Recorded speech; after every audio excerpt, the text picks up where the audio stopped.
ஆகமத்தின் புஸ்தகம் 24ஆம் அதிகாரம் 1வது வசனத்தை வாசிங்க பார்ப்போம்.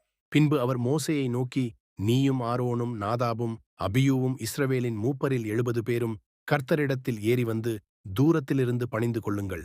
இது பாருங்க, இப்ப இந்த புசித்து குடித்து இருக்கிற கூட்டத்துல இருந்து ஒரு கூட்டத்தை கர்த்தர் என்ன செய்யறாரு? டிஃபரன்ஷியேட் பண்ணி எடுக்கிறார். அதாவது வேறுபாடு உள்ள வாழ்க்கைக்கு கொண்டாடுறார். நீங்க எல்லாம் அதுல இருந்து புறப்பட்டு நீங்க ஒரு 70 பேர் வந்துருங்க. யார் வரணும்? ஆரோன், நாதா, அபியூ, மோசே, அதோடு கூட ஒரு 70 பேர். நீங்க என்ன பண்ணுங்க? இந்த புசித்து குடித்து விளையாடுற கூட்டத்தில் என்ன செஞ்சிருங்க? இவங்களை ஒரு 70 பேரை செலக்ட் பண்ணிருப்பா, இவங்க தனியா எடுத்துருன்ட்டார். ஆனா சொல்லிட்டு ஒரு கமா ஒண்ணு போடுறாரு பாருங்க. திருப்பி வாசிங்க அந்த வசனத்தை. பின்பு அவர் மோசேயை நோக்கி, நீயும் ஆரோனும் நாதாபும் அபியூவும் இஸ்ரவேலின் மூப்பரில் 70 பேரும் கர்த்தரிடத்தில் ஏறி வந்து, எங்க இருந்து? கீழே இருக்கிற கூட்டத்தில இருந்து நீங்க என்ன செஞ்சிருங்க? கொஞ்சம் மேலே ஏறி வந்துருங்க. கர்த்தரிடத்தில் ஏறி வந்து, ஏன் அந்த தூரம்ன்ற வேர்டு இருக்குது? அடுத்த வசனம் வாசிங்க. மோசே மாத்திரம் கர்த்தரிடத்தில் சமீபித்து வரலாம், அவர்கள் சமீபித்து வரல் ஆகாது. ஏன்? டிஃபரன்ஷியேட் பண்ணிட்டாரு, வேறு பிரிச்சுட்டாரு. அந்த 6 லட்சம் புருஷர் பிரயாணப்பட்டவங்கள புசித்து குடித்து விளையாடுற கூட்டத்தில இருந்து ஒரு கூட்டத்தை டிஃபரன்ஷியேட் பண்ணிட்டாரு. 70 பேரை செலக்ட் பண்ணு, ஒரு 3 பேரை செலக்ட் பண்ணு அப்படின்னு சொல்லிட்டாரு. ஆனா கொஞ்சம் டிஸ்டன்ஸ்ல நிக்க சொல்லு, அவங்க ரொம்ப கிட்ட வர வேணாம்னு சொல்லுங்கிறாரு. சமீபித்து வரலாகாது. இதுல என்னங்க ஒரு பாகுபாடு இருக்குது? நீங்க தானே வேறு பிரிச்சீங்க, நீங்க தானே தனியா கொண்டு வர சொன்னீங்க. அதுவும் ஏறிவான்னு சொல்றீங்க. சமபூமியிலிருந்து ஏறிவானா கொஞ்சம் ஆவிக்குரிய ஸ்டாண்டர்ட் மேல போகுது, வளர்ச்சி அடையுது, ஆண்டவர் வேறு பிரிக்கிறார். ஆனால் ஏன் சமீபித்து வரலாகாது? இங்கதான் அடுத்த ஒரு காரியம் இருக்கிறது. இவங்களும் இப்போ ஒரு உதாரணத்துக்கு நான் சொல்றேன். விசுவாசி கூட்டம் இதுக்கு முன்னாடி இருந்தது. நம்ம அத்தனை பேருமே விசுவாச கூட்டம். அந்த விசுவாச கூட்டத்துல இருந்து கர்த்தர் கொஞ்சம் வேறு விரிக்கிறார். அது ஊழியத்துக்கோ அல்லது ஒரு கனமான காரியத்துக்கோ தரிசனத்துக்கோ ஏதோ ஒண்ணுக்கு கர்த்தர் என்ன பண்றாரு? வேறு பிரிக்கிறார். ஆனா கொண்டு வரவர் சொல்லிட்டாரு, அந்த டிஸ்டன்ஸ்லயே அவன் இருக்கட்டும், ரொம்ப கிட்ட வர வேணான்னு சொல்றாரு. ஏன்? இவர் தான் சூஸ் பண்ணாரு, இவர் தான் ஊழியத்துக்கு அழைச்சாரு, இவர் தான் எல்லாம் செஞ்சாரு, மேல வான்னு சொன்னாரு. வர சொன்னவர் ஏன் ஒரு குறிப்பிட்ட டிஸ்டன்ஸ்ல நிக்க சொன்னாரு? வாசிங்க 11வது வசனத்தை வாசிங்க பார்ப்போம். தம்முடைய கையை நீட்டவில்லை, அவர்கள் தேவனை தரிசித்து. யாரு இவங்க? என்ன பண்ணிருக்கிறாங்க? கீழே இருக்கிற கூட்டம் கிடையாது, கொஞ்சம் ஸ்பிரிச்சுவலி வளர்ச்சி தான். தேவனை தரிசிக்கிறாங்க, மகிமை தெரியுது, கர்த்தரை பார்க்கறாங்க, அவருடைய தான அந்த அத சொகுசாவை போல இருக்கிறாரு, எல்லாம் தெரியுது அவங்களுக்கு, எல்லாம் பார்க்கறாங்க. ஓ சூப்பர், காட பார்க்கறாங்க. சரி, தேவனை தரிசித்து பின்பு குசித்து. இவங்கிட்டையும் அதே பிரச்சனை தான் இருக்குது. ஆனா இவன் புசித்து கொடுத்தது கீழே உள்ளவங்களோட இல்ல, கொஞ்சம் டிஃபரெண்டா மேல வந்து. இவங்கிட்டையும் வேற ஒரு ப்ராப்ளம் இருக்குது. ஆவிக்குரிய வாழ்க்கையில வளர்ச்சி இருக்குது, கர்த்தர் வேறு பிரிக்கிறாரு, அழைப்பு கொடுக்கிறாரு, மினிஸ்ட்ரி இருக்கு. ஆனா வரும்போது இந்த சாப்பாடு இவனுக்கு எங்க இருந்து வந்திருக்கும்னு நினைக்கிறீங்க? மேல வந்தான்ல, வந்து புசித்து குடித்தார்கள். அப்ப இந்த சாப்பாடு அவனுக்கு எங்க இருந்து வந்திருக்கும்? வரும்போதே எடுத்துட்டு வந்துட்டான். என்னதான் ஆவிக்குரிய வாழ்க்கையில மேல வந்தாலும் ஒரு சிலருக்கு கீழே இருக்கிறது மேல இருக்கும், அதை கூடவே தூக்கிட்டு வருவான். அதனாலதான் ஆண்டவர் திருப்பி திருப்பி சொல்வாரு, எல்லாவற்றையும் விட்டு என்னை பின்பற்றி வா. பழையவைகள் எல்லாம் ஒழிந்து போயின.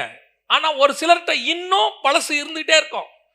என்னதான் ராகேல் என் தகப்பன் வீட்டில் எனக்கு பங்கில்லைன்னு சொல்லிட்டு யாக்கோபோட கிளம்பி கானானுக்கு வந்தாலும் தகப்பன் வீட்டு சொருபம் அங்க ஒண்ணு இருக்கும், உள்ளுக்குள்ள அந்த கூடாரத்துக்குள்ள ஒண்ணு இருக்கும்.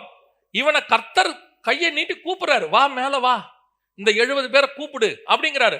ஆனா சொல்லிட்டாரு, அவனை கிட்ட வர சொல்லாத, அவனை அங்கேயே நிறுத்துங்கிறாரு. ஏன் வர சொல்லிட்டீங்க? நிறுத்திங்க.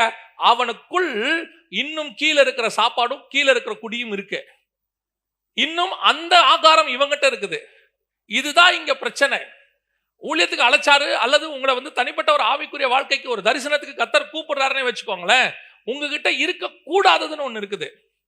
இருக்கிறது வேற, இருக்க கூடாதுன்னு ஒண்ணு இருக்கு. அந்த விஷயத்துல எலிசா தி பெஸ்ட்.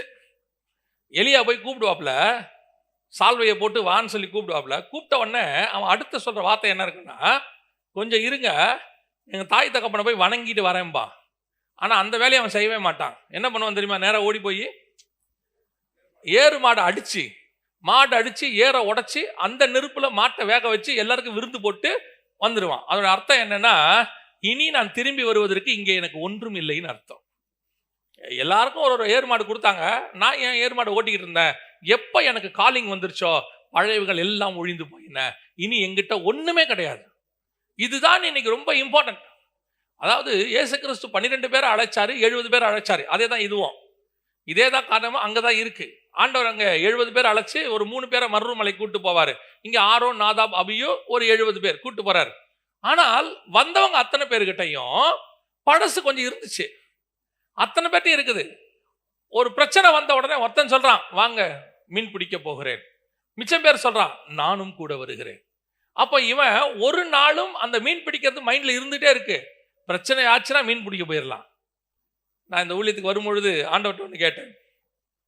யூகேல இருந்து வரும்பொழுது, ஆண்டவரே நான் வேலையை விட்டுட்டு அவர் வர சொல்றாரு, நான் வரேன், விசா மட்டும் எக்ஸ்டெண்ட் பண்ணிக்கிறேன். அப்போ ஒருத்தர் ஐடியா கொடுத்தாரு, நீ போ விசா என்ன பண்ணிக்கோ, எக்ஸ்டெண்ட் பண்ணிட்டு போ, நாளைக்கு ஏதாவதுன்னா நீ என்ன பண்ணிடலாம், இங்கே வந்துடலான்னு. அப்போ விசா எக்ஸ்டெண்ட் பண்ணணும். விசா எக்ஸ்டெண்ட் பண்ணணும்னா எனக்கு கொஞ்சம் பேர் தெரியும், வச்சு பண்ணிடலாம் ஈஸியாக. அப்போ விசா எக்ஸ்டெண்ட் பண்ணணும். லிட்டரலாக பரிசுத்த ஆவியானவர் சொல்றாரு, விசாவை நீ எக்ஸ்டெண்ட் பண்ணக்கூடாதுங்கிறார். விசா என்ன செய்யக்கூடாது, எக்ஸ்டெண்ட் பண்ணக்கூடாது. அப்படியே நீ போ, நான் இந்த தேசத்துக்கு உன்னை ஊழியத்துக்கு கூட்டிட்டு வருவேன், ஆனா நீ இந்த விசா எக்ஸ்டெண்ட் பண்ணாதன். சரின்னு சொல்லிட்டு விசா எக்ஸ்டெண்ட் பண்ணாச்சு, பண்ணல, வந்தாச்சு. எங்கே வந்தா 11 மாசம் ஊழியம் கிடையாது, ஒண்ணுமே கிடையாது. ஏன்னா யாரையுமே தெரியாது, எங்க போறது தெரியாது, எப்படி ஸ்டார்ட் பண்றது தெரியாது, எதுவுமே தெரியாது. ஏன்னா நான் ஊழியத்தினுடைய பேக்ரவுண்ட்ல இருந்து வரல, எங்க போய் கேட்கறது, யாரை ஸ்டார்ட் பண்றது ஒண்ணுமே புரியல. ஆண்டவர் மட்டும் நடத்திக்கிட்டு இருக்கிறார். அந்த 11 மாசம் கிட்டத்தட்ட ஒரு 2-3 தடவை நினைச்சேன், பேசாம திரும்பி போயிடலாமோ.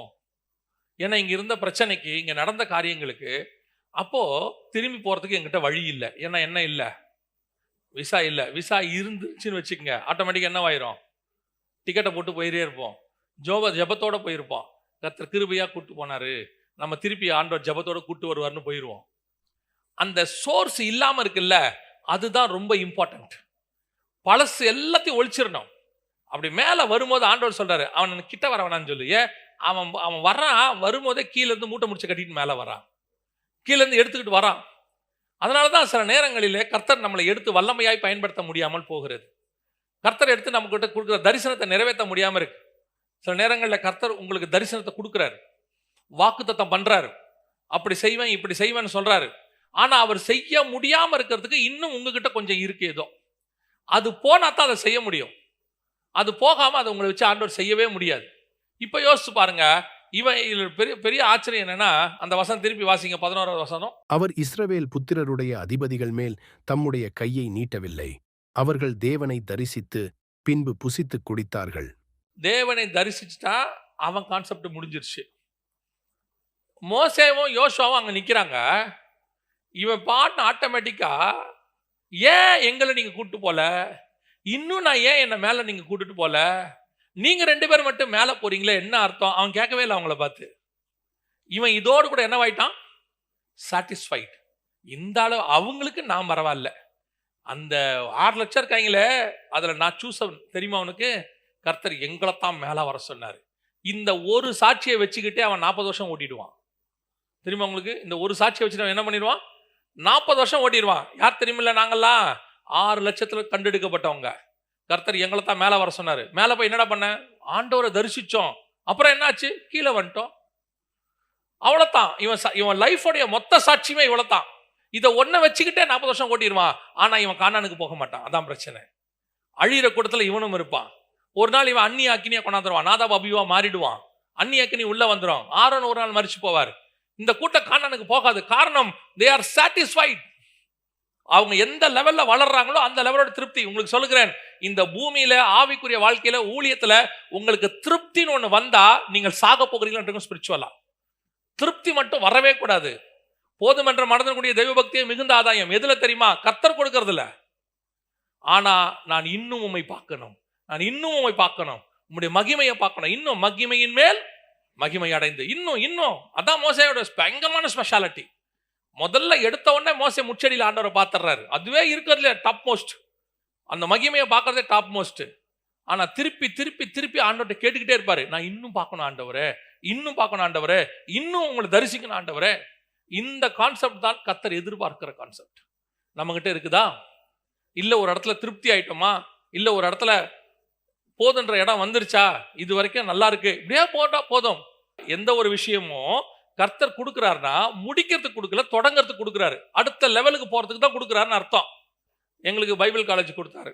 அந்த கன்ஸ்ட்ரக்ஷன்லாம் முடிச்சுட்டு அந்த அந்த வாசலை நின்று அப்படி பார்க்கும்போது ஆல்மோஸ்ட் முடிஞ்சிருச்சு, அப்பாடா ஒரு வேலை முடிஞ்சுச்சு அப்படின்னும் போது ஆவியானவர் என்ன உணர்த்தினது, முடியல, இனிமேல் தான் தொடங்க போகுது. இங்கிருந்து செய்யற ஊழியத்துக்கான இன்ஃப்ராஸ்ட்ரக்சர் இது. இன்ஃப்ராஸ்ட்ரக்சர்ல நீ சாட்டிஸ்ஃபை ஆயிட்டீன்னா அதோட அங்க உட்காந்துருவோம். அதுக்கப்புறம் அங்க என்ன நடக்காது, ஊழியம் நடக்காது. நம்ம வாழ்க்கையில பிரயாணப்பட்டுக்கிட்டே இருக்கணும். உட்காந்து புசிக்க குடிக்க நேரம் அல்ல. அது எந்த ஸ்டேஜ்லயும் கீழே உட்காந்து புசிச்சு குடிச்சாலும் தப்பு தான். ஒரு படி கொஞ்சம் மேல போய் ஆவிக்குரிய வாழ்க்கையில உட்காந்து புசிச்சு குடிச்சாலும் தப்பு தான். உட்கார்றதுக்கு வேலையே இல்லை. எப்போ உங்களுக்கு சேர் போட்டு ஏலி மாதிரி உட்காரணும்னு முடிவு வருதோ ஒரு நாள் மல்லாக்க விழுவீர்கள் என்று அர்த்தம். நல்ல போராட்டத்தை போராடினேன், ஓட்டத்தை முடித்தேன். எங்க முடிக்கணும்? ஹெவன்ல முடிக்கணும். இங்க உட்காரக்கூடாது சாட்டிஸ்ஃபை ஆகி. அப்போ பரவாயில்ல, ஒரு 50 வயசு 60 வயசுக்கு ஓடிட்டோம், கொஞ்சம் எல்லாம் ரெடி ஆயிருச்சு, ஒரு சர்ச்சுக்கு கட்டியாச்சு, பசங்களுக்கு கல்யாணம் பண்ணியாச்சு, பேர பிள்ளைகளை பார்த்தாச்சு, இனி கர்த்தர் கூப்பிடும்போது போக வேண்டியதான். சோதரம் சோதரம் சோதரம்னு காலங்காத்தால ஈஸி சேர்ல உட்கார்ற வேலை நமக்கு இல்லவே இல்லை. அப்படி நீங்க ஒரு வாழ்க்கையை விரும்புனீங்கன்னா நீங்கள் புசித்து குடித்து உட்கார்ற ஆரோனின் கூட்டம்னு அர்த்தம், நாதாப் அபியூன் கூட்டம்னு அர்த்தம். எங்களுடைய வேலை இன்னும் பிரயாணப்பட்டு மேலே போகிறோம்.